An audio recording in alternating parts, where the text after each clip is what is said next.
আমি নবী তোমাকে বলে গেলাম তুমি এখন মোবাইলে যা করবে এটা তোমার চোখের জিনা হবে।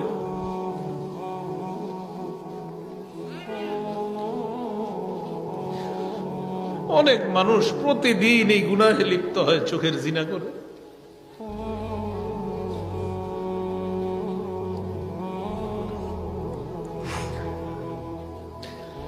রাসূল বলছেন দুই চোখের জিনা হলো দেখা।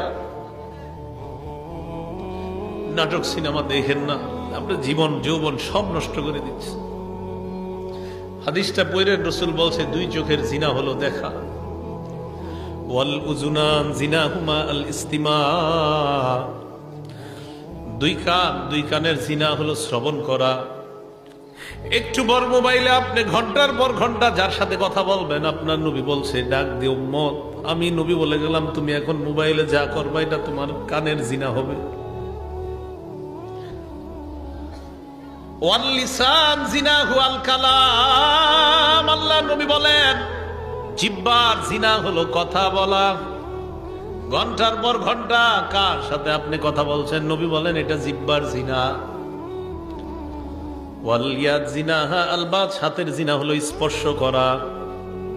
কোথাও দেখা করতে গেলেন, রিকশায় বসলেন, যে মেয়েটার শরীরে টাচ করা হারাম ওই মেয়েটার শরীরে আপনার টাচ লেগে যায়, নবী বলেন এটা হাতের জিনা।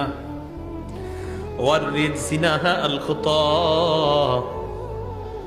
পা দিয়ে কারোর সাথে আপনি দেখা করার জন্য রওনা করলেন, আল্লাহ নবী বলেন এই যে তুমি পাটা রাখলা এটা তোমার পায়ের জিনা শুরু হয়ে যায়। তো নবীজি বলেন আল আইনানি তাজনিয়ান, দুই চোখ জিনা করে, দুই চোখের জিনা হলো দেখা। ওয়াল উযুনান জিনাহুমা আল ইস্তিমা, দুই কানের জিনা হলো শ্রবণ করা। ওয়াল লিসান জিনাহুল কালাম, জিহ্বার জিনা হলো কথা বলা। ওয়াল ইয়াদ জিনাহা আল বাত, হাতের জিনা হলো স্পর্শ করা। ওয়ার রিজলু জিনাহা আল খুতা, পায়ের জিনা হলো হেঁটে যাওয়া। ওয়াল কলবু ইয়াতামান্না ওয়া ইয়াশতাহি, কি বলে দেখেন অন্তর কল্পনা করে, এটা কলবের জিনা।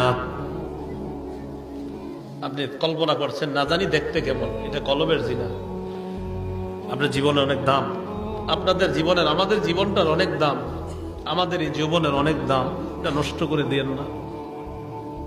কিয়ামতের ময়দানে 5 প্রশ্ন করার আগে আপনার 2 পা নড়বে না।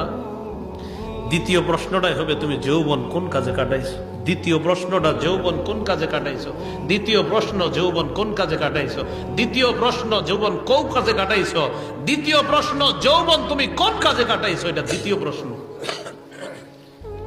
একটা পাও নড়বে না। পরের হিসাব কি দিবেন? 5 প্রশ্নের পরের গুলা কখন দিবেন? দ্বিতীয় প্রশ্নে তো আমরা এই যুগে যারা আছি সবাই মনে আটকায় যাবো দ্বিতীয় প্রশ্ন। রাসূলুল্লাহ সাল্লাল্লাহু আলাইহি সাল্লাম বলেন ওয়াল কলবু ইয়াতামান্না ওয়া ইয়াশতাহি, অন্তর কল্পনা করে।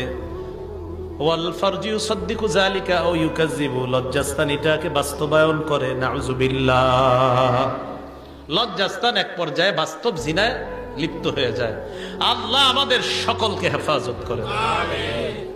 যুব সমাজের মাহফিল কথাগুলা তাই বললাম, আমরা এটা থেকে বাঁচতে হবে। আল্লাহ আমাদেরকে হেফাজত করেন।